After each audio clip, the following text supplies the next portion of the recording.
کہنے لگے اس کے لیے ایک آتش کدہ بناؤ اور اسے اس دہکتی آگ میں ڈال دو۔ پھر ان لوگوں نے ایک چٹیل میدان کا انتخاب کیا جہاں مٹی نام کی کوئی چیز نہیں تھی۔ اس میدان کو پتھروں کی باڑ کے ساتھ گھیر دیا گیا۔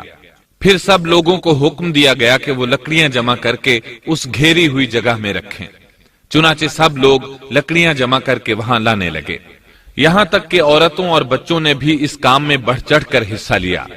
میدان میں اتنی لکڑیاں جمع ہو گئیں کہ زمین نظر نہیں آتی تھی۔ یہ لکڑیاں زمین پر ایک اونچی دیوار محسوس ہوتی تھیں۔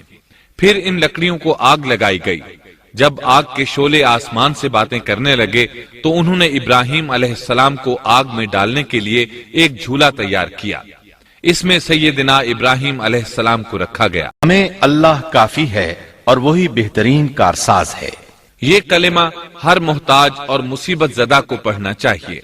بخاری میں ہے، رسول اللہ صلی اللہ علیہ وسلم نے فرمایا، حسبنا اللہ و نعم الوکیل ابراہیم علیہ السلام نے اس وقت فرمایا تھا جب انہیں آگ میں پھینکا جانے لگا تھا۔ مطلب یہ کہ ہم اللہ ہی پر بھروسہ کرتے ہیں، اس کے سوا ہمارا کسی پر بھروسہ نہیں۔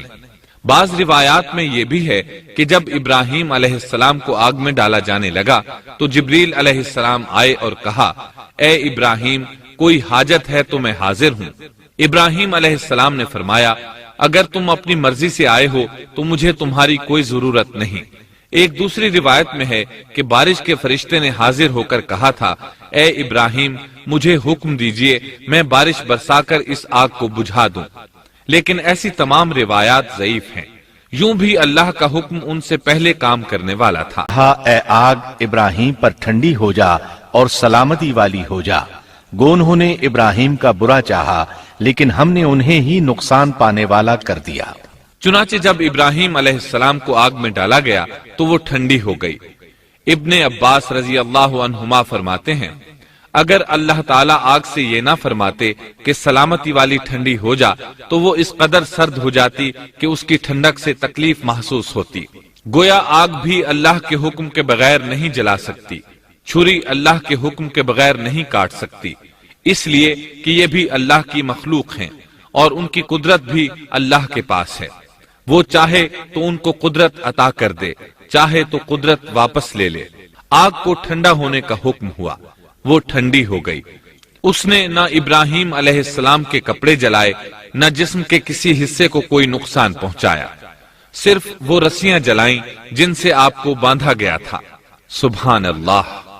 لوگ آگ کے گرد اس انتظار میں کھڑے تھے کہ جو ہی انہیں آگ میں پھینکا جائے گا وہ جل کر راکھ ہو جائیں گے، لیکن وہ یہ دیکھ کر حیران رہ گئے کہ ابراہیم علیہ السلام بڑے ناز سے آگ کے درمیان بیٹھے ہیں۔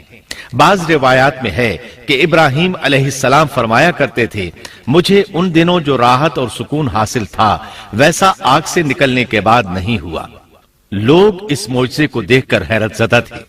پھر ابراہیم علیہ السلام آگ سے نکلے۔ اتنا بڑا معجزہ دیکھنے کے باوجود لوط علیہ السلام کے سوا کوئی شخص پورے بابل شہر سے ان پر ایمان نہ لایا۔ کہنے لگے اس کے لیے ایک آتش کدہ بناؤ اور اسے اس دہکتی آگ میں ڈال دو۔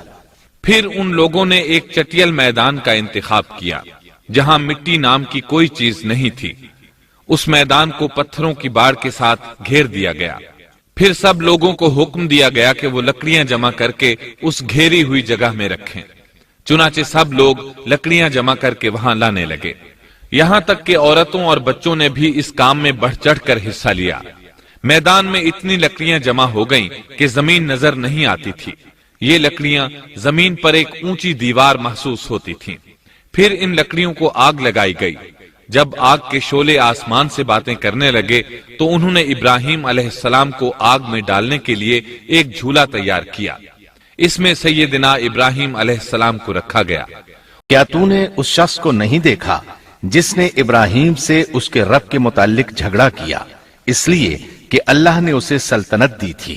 ایک روایت میں ہے کہ 4 بادشاہوں نے زمین کے بیشتر حصے پر حکمرانی کی ہے، ان میں سے ایک نمرود ہے۔ نمرود اپنے وقت کا حاکم و بادشاہ تھا۔ ابراہیم علیہ السلام سے جب اس کی اللہ تعالیٰ کے بارے میں بات چیت ہوئی تو ابراہیم علیہ السلام نے کہا، میرا رب وہ ہے جو زندہ کرتا ہے اور مارتا ہے، جواب میں اس نے کہا میں بھی زندہ کرتا ہوں اور مارتا ہوں۔ چنانچہ اس نے حکم دیا کہ جیل سے 2 آدمیوں کو لے آؤ۔ جیل سے 2 ایسے آدمیوں کو لایا گیا جن کے لیے سزائے موت کا فیصلہ ہو چکا تھا۔